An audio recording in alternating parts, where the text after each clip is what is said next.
Nous vivons dans une époque où l'intelligence artificielle et l'automatisation vont non seulement redéfinir notre quotidien, mais la façon et la manière dont les entreprises fonctionnent. L'intelligence artificielle, ainsi que l'ensemble des outils qui en découlent, qu'on voit aujourd'hui ou qu'on va voir dans le futur, vont beaucoup aider les entreprises à améliorer leur processus, à avoir une meilleure efficacité et aussi à offrir une meilleure expérience au client.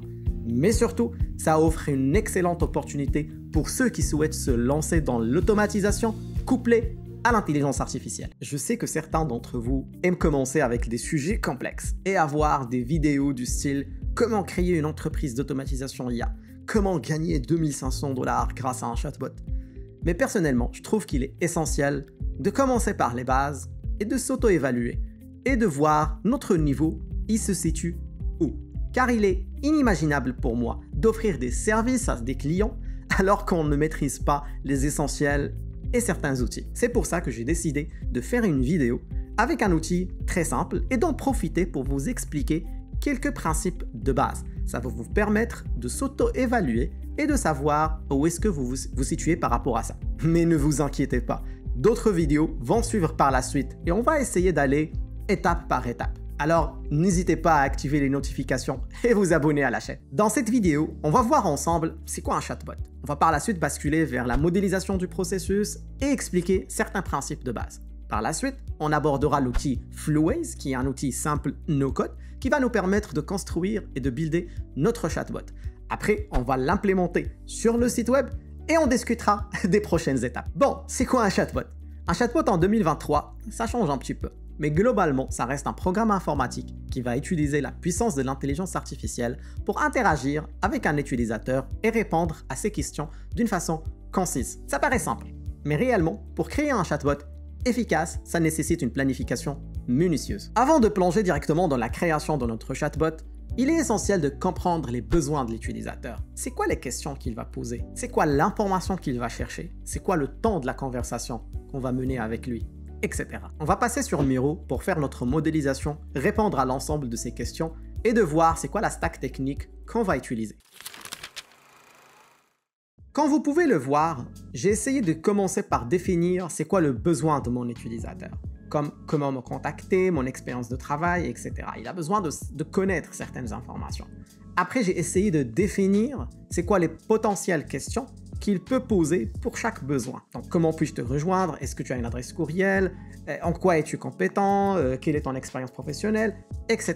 Bien sûr, là, on est juste dans le cadre d'une démonstration. C'est pas vraiment un produit final qui ira en production. Mais mon idée, c'est juste de vous montrer la démarche pour essayer d'avoir quelque chose de concis et précis. Je vais essayer de définir l'ensemble de ces questions et de ce besoin-là. Je vais le piger de où? Là, on va essayer de voir. Il y aura un peu les informations qui vont venir de mon CV, qui est en format PDF ou Word.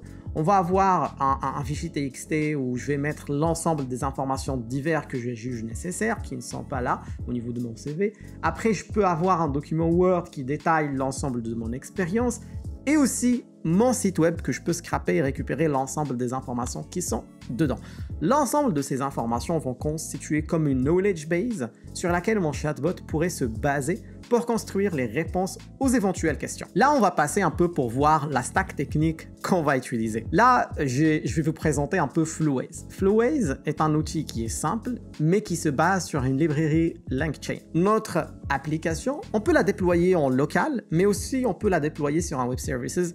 Là, pour l'instant, moi, j'ai choisi Railway parce que c'est pas cher et c'est simple surtout.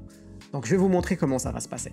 Après, on aurait besoin de Pinecone pour stocker l'ensemble des informations que je viens de citer, le CV, le document Word, le fichier TXT, etc.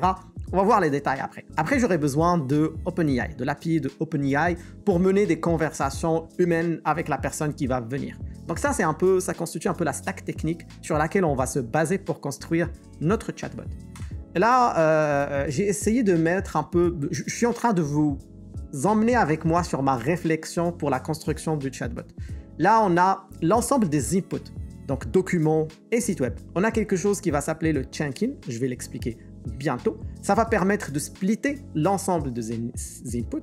Après, on a une partie qui s'appelle l'embedding. Ça va être de créer des embeddings qui vont permettre à un langage LLM de nous comprendre. Après, on a les vecteurs. Les vecteurs, en fait, là, on va essayer de stocker l'ensemble de ces informations qu'on vient de embedder. Après, on a la réponse de notre IA. Ça, c'est un peu le flux qui va nous permettre de construire notre chatbot. On a les inputs, on va chunker l'ensemble des inputs, on va les embedder, on va les stocker dans des vecteurs et par la suite, notre IA va se baser sur ces vecteurs pour essayer de construire une réponse. Là, on va passer à ce qui est intéressant. Donc là, au niveau de l'input, comme je viens de dire, on a notre document PDF. On a un ensemble de documents qu'on vient de lister, mais on va prendre l'exemple du PDF. Un document PDF, c'est plusieurs pages. Okay? Mais plusieurs pages, on ne peut pas prendre un document PDF de plusieurs pages et l'envoyer one shot. Ça ne passera pas parce qu'on a une limitation au niveau des tokens qu'on peut utiliser. Donc, ce qu'on va faire, c'est qu'on va essayer de extraire l'ensemble des pages au niveau de ce PDF-là et on va les chunker. Un chunk, c'est quoi? On va essayer de prendre des morceaux de ce fichier PDF selon un certain paramétrage et essayer de les mettre un à côté de l'autre, comme j'ai essayé de faire à ce niveau-là. LangChain, ça va être le responsable de faire le chunking de nos documents, de nos inputs. Je vais parler par la suite au niveau de Flowways du détail par rapport à ce chunking-là. Après, une fois qu'on a chunké l'ensemble de ces informations-là, on va utiliser OpenAI pour faire le embedding. Le embedding, c'est quoi? C'est on va essayer de transformer l'ensemble de ces informations qui sont format texte compréhensible en vecteur.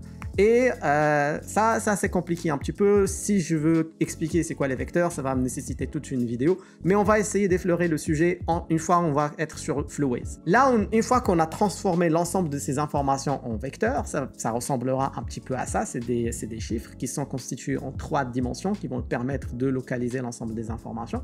On va les stocker au niveau d'une base de données de type vecteur. Donc là, comme j'ai cité tantôt, c'est Pinecone. Donc là, on va travailler avec Pinecone pour stocker l'ensemble des vecteurs. Là, on va passer à la création des vecteurs. Par exemple, ça, c'est un processus que je viens de mettre pour dire que l'ensemble de mes informations qui vont se constituer, qui sont des documents et un site web. Les documents, je vais les envoyer pour un chunking. Mon site web, avant, je dois le scraper pour extraire l'ensemble des informations. Une fois que je le scrape, je vais l'envoyer aussi au niveau d'un chunking pour qu'il puisse essayer de le splitter un petit peu pour qu'on puisse faire un embedding sur l'ensemble de ces chunks.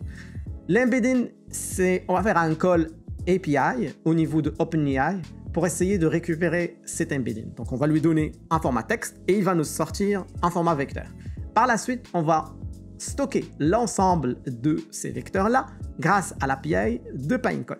Donc là, on est sur la partie création de notre base de données ou notre knowledge base qui va se baser sur l'ensemble des inputs qu'on va lui donner, notre document PDF, texte, Word, site web, etc. Et ce stockage-là, ça va être sous format vecteur au niveau d'une base de données. Là, on va passer au processus suivant, qui est l'interaction avec notre base de données de vecteurs tout en utilisant OpenAI. Donc, notre chatbot, qu'est-ce qu'il va faire? Une fois que je viens pour poser une question, je vais interroger la base de données du vecteur.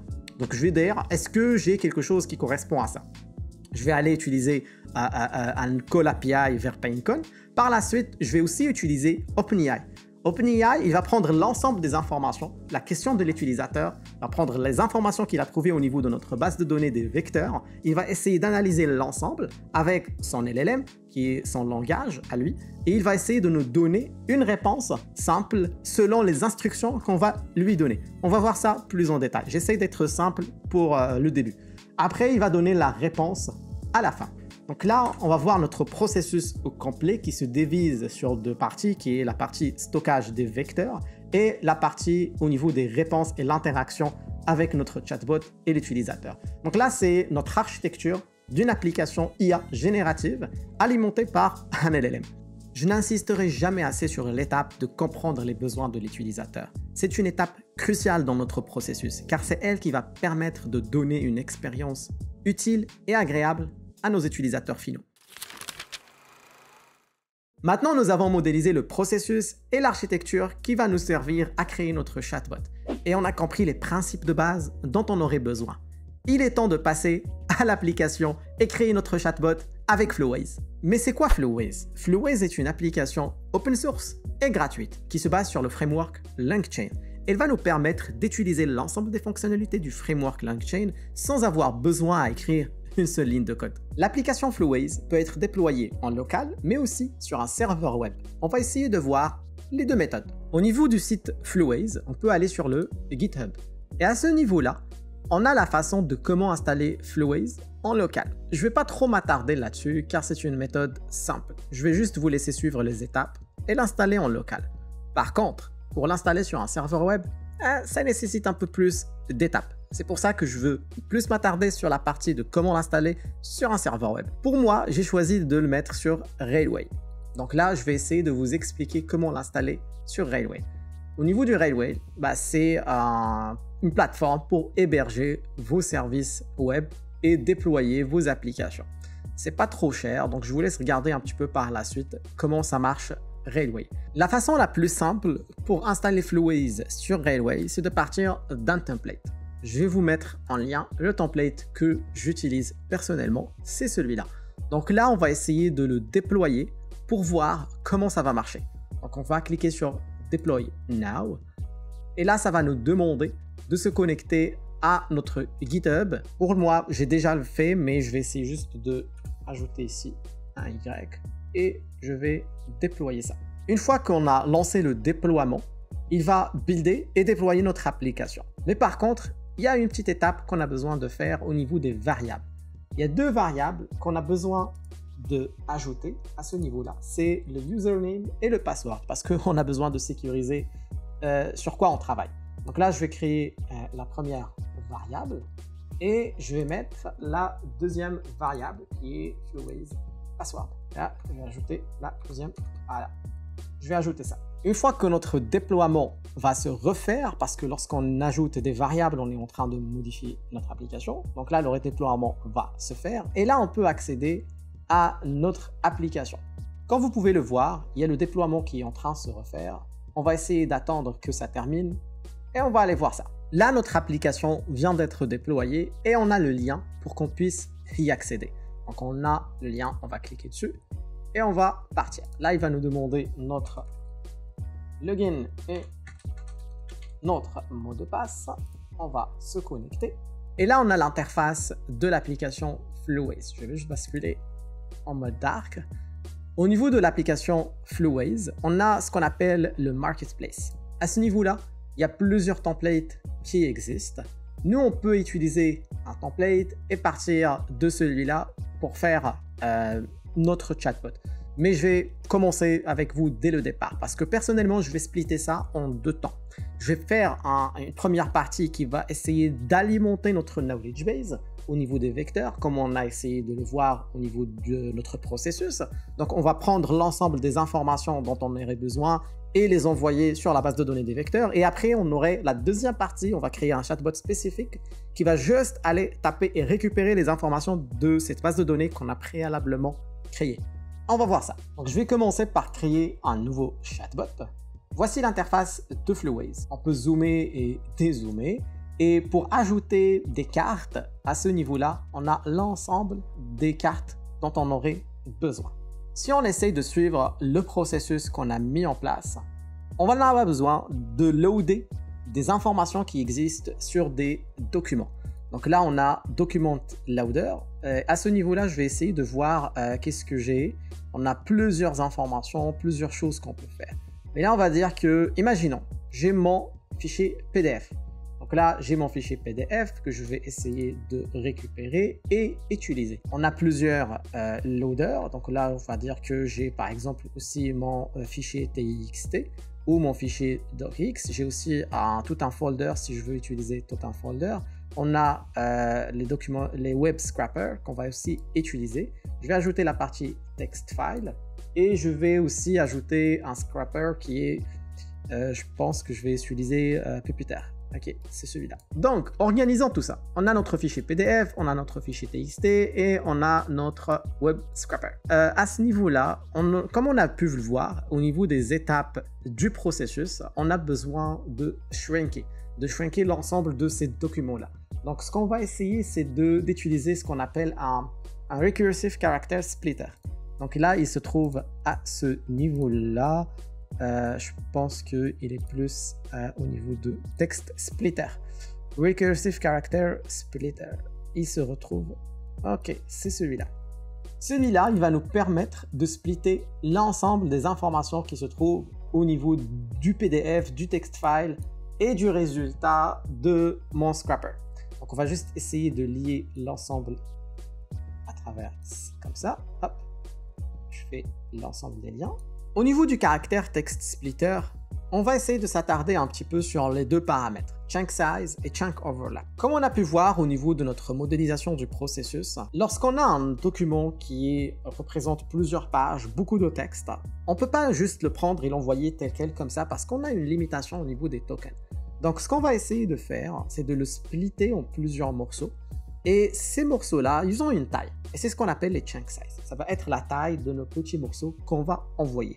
Le chunk overlap, c'est un peu le chevauchement entre chaque chunk qu'on va créer. Donc chaque morceau qu'on va créer, il va se chevaucher avec l'autre. Donc nous, on va définir la taille globale de notre chunk et on va essayer de définir sur combien ils vont se chevaucher ces chunks-là. Personnellement, j'utilise un 300 et un 30.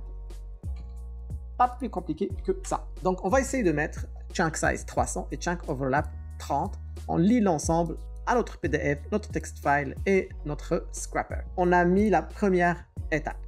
Si on revient un petit peu en arrière au niveau de la modélisation de notre processus, l'idée c'était, lorsqu'on prend l'ensemble de nos inputs et on fait notre chunking, là il est essentiel d'aller transformer ces informations-là en vecteurs pour les stocker par la suite au niveau de notre base de données des vecteurs. Et là, c'est ce qu'on appelle le embedding. Et là, au niveau de Flowise, on a toute une partie embedding. On peut utiliser plusieurs choses au niveau de embedding, mais nous, on va utiliser OpenAI embedding. Donc, je vais essayer de le mettre à ce niveau-là. Et comme j'ai dit, pour stocker nos vecteurs qui vont être embeddés avec OpenAI, on va utiliser Pinecone. Donc là, on va utiliser Pinecone pour stocker ça. Donc là, on va avoir Vector Store. Et là, on a ce qu'on appelle Pinecone Insert Document. Donc là, on va prendre ça. Comment ça va marcher? Donc, le embedding, il est là. On va prendre ça et on va le lier. Et au niveau des documents, on va lier l'output de ces documents-là, ici, avec Pinecone. Donc, il va prendre... L'idée derrière, c'est quoi? Donc, Pinecone va prendre l'ensemble des chunks de ces documents-là et il va par la suite prendre le moteur du embedding de OpenAI et il va essayer de concocter l'ensemble, d'avoir un résultat en vecteur et par la suite le stocker au niveau de notre base de données. Là, on va essayer de remplir l'ensemble des informations vides qu'on a laissées auparavant. Donc, on va uploader notre fichier PDF, on va essayer d'uploader notre fichier TXT et on va essayer de mettre notre site web ici au niveau du scrapper. Et là, on va avoir besoin de mettre aussi l'ensemble des clés pour se connecter à notre API OpenAI et l'API pour se connecter à Pinecone. Pour l'API de OpenAI, je trouve que c'est assez simple, je ne vais pas trop m'attarder là-dessus. Je vous laisse aller sur le site de OpenAI, de regarder la documentation de comment créer le compte, de comment récupérer le jeton. Une fois que vous avez récupéré votre jeton, vous allez venir et l'insérer ici. Donc moi, j'ai déjà créé mon jeton, c'est un peu Create New, on met le nom, on met la clé de notre API. Pour Pinecone, on va essayer de voir ça ensemble quand même. Une fois que vous créez votre compte sur Pinecone, vous allez arriver au niveau de sa dashboard. Au niveau du dashboard, vous aurez un peu l'accès aux index. Ça sera vide pour vous. Vous allez pouvoir créer votre premier index. On va l'appeler ici Chatbot Test. Vu qu'on va utiliser un embedding de OpenAI, il y a une dimension spécifique à entrer. C'est 1536. Donc, il est essentiel de mettre 1536 au niveau de la dimension pour créer votre base de données de vecteurs si vous utilisez le embedding de OpenAI. Après, on n'a rien à faire. On va créer index. Pour moi, je n'ai pas encore payé, donc j'ai le droit à une seule base de données. Vous allez créer votre base de données. Vous allez partir sur API Key et vous allez créer votre clé de l'API. Vous récupérez la valeur Et on va revenir sur Flowways. Et à ce niveau-là, on va récupérer l'ensemble de ces informations Create New. Et là, on va faire PaintCon API. On va récupérer notre clé. Et là, l'environnement, ça va être GCP Starter. On met ça ici. Là, on a créé la connexion pour notre base de données sur PaintCon. Le PaintCon index, on peut le récupérer quand on est sur notre index. On va cliquer sur se connecter. En gros, l'index, c'est juste le nom de votre base de données de vecteur. Dans notre cas, sur My Assistant. Si j'en clique sur ici, ça va être ça. Je peux cliquer ici et le récupérer et le mettre sur PaintCon Index. Là, on a terminé la première partie qui va nous permettre de récupérer l'ensemble de nos informations et de les envoyer au niveau de notre base de données de vecteurs. Pour tester ce qu'on vient de faire, on peut ajouter un agent de conversation au niveau de Chain, QA Retrieval Chain, Conversational. Et là, on va essayer de lier la partie vecteur ici. Donc, en fait, notre agent de conversation, il va se baser sur plusieurs choses. Il va se baser, comme on a vu au niveau de la modélisation, il va se baser sur la partie vecteur qui va récupérer de PaintCon. Il va aussi se baser sur le LLM OpenAI qu'on va essayer d'aller chercher. Ici, on a l'accès à plusieurs LLM, mais pour l'instant, on va se baser sur OpenAI. Donc là, on va essayer de faire le lien avec le LLM, langage modèle. Et là, on va essayer de spécifier notre API. Et je vais prendre texte DaVinci 003. Voilà, je vais partir sur une température de 0.8. Donc là, ça va nous permettre, en gros, qu'est-ce qu'il va faire? Il va prendre les informations au niveau de notre vecteur, il va se baser aussi sur le LLM OpenAI et il va essayer de nous donner une réponse. On peut ajouter un paramètre additionnel qui est le système message, mais là, on est juste sur la partie de stocker les informations au niveau de notre vecteur. On n'a pas besoin d'aller à ce niveau-là sur cette partie. Une fois qu'on a placé l'ensemble de nos cartes et terminé le paramétrage des clés, des API, etc., on peut faire un petit test pour s'assurer que les informations qu'on a mis au niveau de nos fichiers et nos documents sont bien récupérées par la base de données de PaintCon et envoyées au niveau de notre agent de conversation. On va essayer de commencer par une petite question. Donc, quels sont les moyens de te contacter? Rapide. Donc là, logiquement, il doit me sortir mon adresse courriel. Voilà. Donc là, il était très rapide. Donc, il arrive à me dire, vous pouvez me contacter par email à bonjour@badarlajali.com. Ça, c'est une information que normalement, l'API de OpenAI n'a pas accès. Donc, il a pu récupérer ces informations à travers les documents que je lui ai donnés et fournis au début.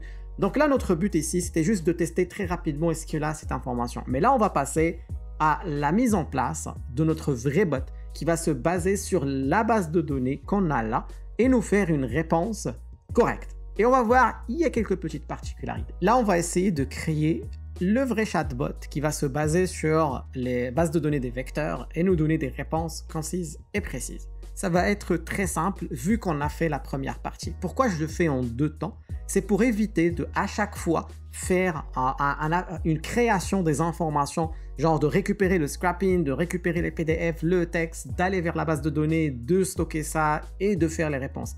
Ça va être très long. Donc, je préfère one shot faire l'ensemble du stockage au niveau de la base de données des vecteurs en premier temps. Et une fois que ça c'est fait, on ne le refera plus, sauf si on a des nouveaux ajouts de documents, etc.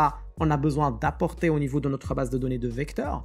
Et la deuxième partie, c'est juste, ça va être la conversation en utilisant cette knowledge base qui est au niveau de notre base de données. Donc ici, ça va être très simple. Donc comme on a pu voir, on a l'ensemble de notre base de données. Donc on a juste besoin d'aller récupérer ces informations à travers PaintCon. Donc là, on va essayer d'aller récupérer ça. Donc PaintCon Load Existent Indexed. Là, c'est différent parce que avant, ce qu'on a fait, c'est PaintCon Abstract Document.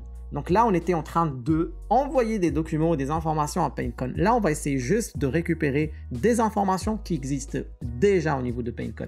Donc, on va prendre ça. Là, on va dézoomer un petit peu et on va essayer d'aller chercher notre embedding qui est OpenAI comme on a vu lors de la dernière configuration.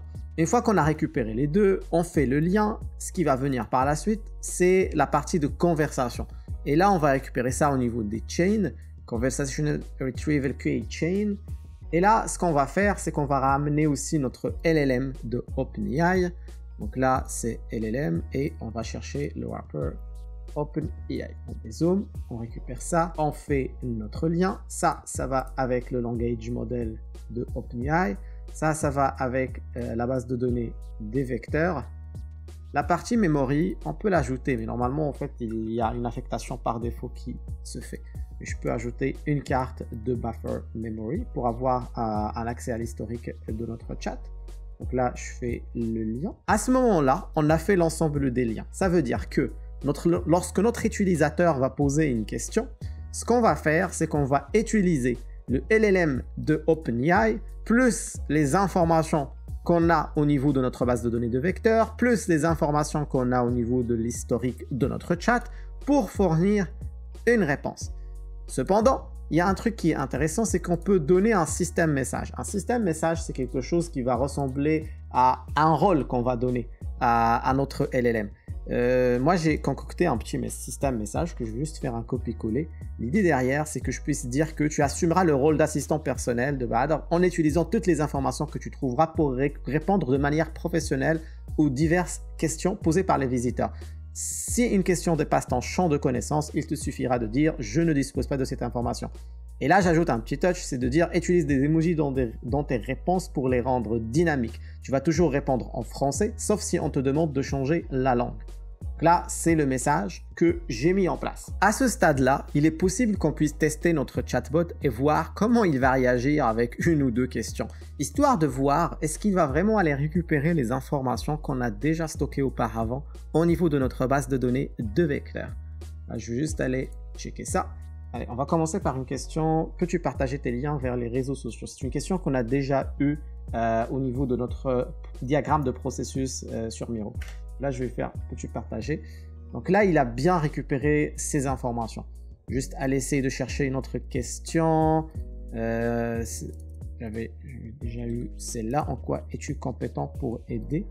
Là, je vais essayer d'aller récupérer celle-là. Là, je vais voir, j'aimerais bien voir comment il va réagir un petit peu sur celle-là. L'entente de sujet, la coordination, le soutien. Effectivement, il a essayé juste de récupérer les informations que je lui ai données au niveau de mon fichier TXT, aussi sur mon CV, pour extraire certaines informations, utiliser OpenAI pour construire un paragraphe et me donner la réponse. Il a aussi pris en considération les informations que je lui ai données dans les additional parameters et il a mis des petites émoticônes à chaque fois au niveau de ses messages. Moi, je trouve que pour la qualité des informations que je lui ai fournies, ce qu'il me répond est largement suffisant. Là, on va essayer de passer pour voir comment intégrer notre chatbot dans sa version finale au niveau de notre site web. Pour l'instant, je vais utiliser juste mon site web qui est sur WordPress, mais vous pouvez intégrer le chatbot sur d'autres hébergements ou d'autres CMS ou même si vous avez un site web que vous avez fait vous-même. Fluways offre plusieurs façons pour intégrer le chatbot au niveau de notre site web ou autre plateforme. Donc là, on va essayer de voir comment ça va se passer. Là, je vais cliquer juste sur petite icône en haut et là, je vais récupérer le script mais au complet. Pourquoi? Parce que j'ai cliqué sur Show Embed Chat Config. Parce que moi, j'aimerais bien pouvoir personnaliser quelques informations comme le logo, quelques couleurs, etc. Tout ça est à ce niveau-là, au niveau du script. Mais avec quelques petites connaissances du CSS, JavaScript, etc., vous pouvez vous débrouiller pas mal. Sinon, vous pouvez juste mettre ça sur ChatGPT, lui demander de faire les changements que vous souhaitez. Il va les faire pour vous. Et vous pouvez prendre ça, faire un copier-coller directement. Donc là, moi, je vais aller sur mon site web et je vais aller intégrer ça. Souvent, on a besoin d'intégrer ça au début ou à la fin dans la partie script. Ça se trouve souvent au niveau des thèmes. Donc là, pour moi, je vais aller sur mon site web, la page d'administration, et je vais aller sur mon thème, FlatSum, que j'utilise. Je vais aller sur la partie Advanced et logiquement sur le Global Setting. Donc là, moi, j'ai au niveau des footer script. Je veux lancer ça au niveau du footer script pour qu'il puisse le charger vraiment à la fin du loading de mon site web. Donc, je récupère juste la partie du code, mais ok, celle-là, il y a un petit bouton, je récupère ça et je fais un copier-coller. Et là, je fais juste un Save All Change. Et quand je vais aller sur mon site web, normalement, ce que je vais voir, c'est la partie de mon chatbot ici. Mais là, c'est pas customisé, il y a toujours des trucs de LangChain, il y a des couleurs que ça me plaît pas. Donc ce que je vais faire, c'est que il y a une version que j'ai déjà préparée avec les changements que je veux apporter. Là, je vais mettre le script que je viens de changer, je sauvegarde les changements et je vais aller sur mon site web et faire un rafraîchissement et voir ce que ça va donner. L'idée maintenant, c'est d'essayer de prendre une question pour pouvoir tester est-ce que ça marche. Je vais juste prendre, as-tu des exemples concrets de projets? Je vais prendre ça, ouvrir mon chatbot. Et là, comme vous remarquez, il y a des choses qui ont changé suite à mon petit script que j'ai mis avec le logo, un petit changement au niveau des fonds, les questions qui sont posées en français, etc. Donc là, je vais mettre un copier-coller de la question et je vais voir, l'idée ici est de voir est-ce que l'intégration a bien été faite. Donc voilà, là, il me donne une réponse en se basant sur les informations que je lui ai données. Bien sûr, pour la vidéo, j'ai pas mis des informations vraiment précises pour que les réponses puissent être parfaites. Mais lorsqu'on travaille avec des clients, on essaie d'avoir une knowledge base qui est le plus précis possible et bien affinée pour que les réponses puissent être précises également. À travers la vidéo, on a pu voir comment, dès le début, essayer de travailler sur les besoins de l'utilisateur, de mettre en place le processus, l'architecture, la stack technique et de passer par la suite à la phase de réalisation concrète sur notre outil qu'on a choisi, Fluways, en se basant sur les informations qu'on a déjà collectées et la stack technique qu'on a choisie. Après, ça a été plus facile au niveau de la phase de réalisation. On a vu aussi, après la phase de réalisation, la phase d'intégration, où on a pu intégrer ça au niveau de notre site web, de pouvoir le tester et s'assurer que l'ensemble fonctionne. Lors des prochaines vidéos, on va essayer d'aborder des principes encore plus avancés. On va voir d'autres outils qui peuvent nous aider à rendre nos applications encore meilleures. Et on ne va pas oublier de parler de l'automatisation. Je vais partager avec vous aussi mes conseils sur la partie de collecte de besoins, d'architecture, de modélisation de processus et mon expérience avec l'entrepreneuriat. Je vous encourage à commencer à pratiquer et créer votre propre chatbot pour pouvoir comprendre et bien assimiler l'ensemble des principes qu'on a pu voir aujourd'hui. Et si vous avez des questions, n'hésitez pas à les poser au niveau des commentaires. Je vais y répondre et voir comment je peux vous aider. Si la vidéo vous a plu, n'hésitez pas à vous abonner à la chaîne et activer les notifications. D'autres vidéos de ce genre vont suivre et ça va être très intéressant. Et sur ce, je vous dis à bientôt.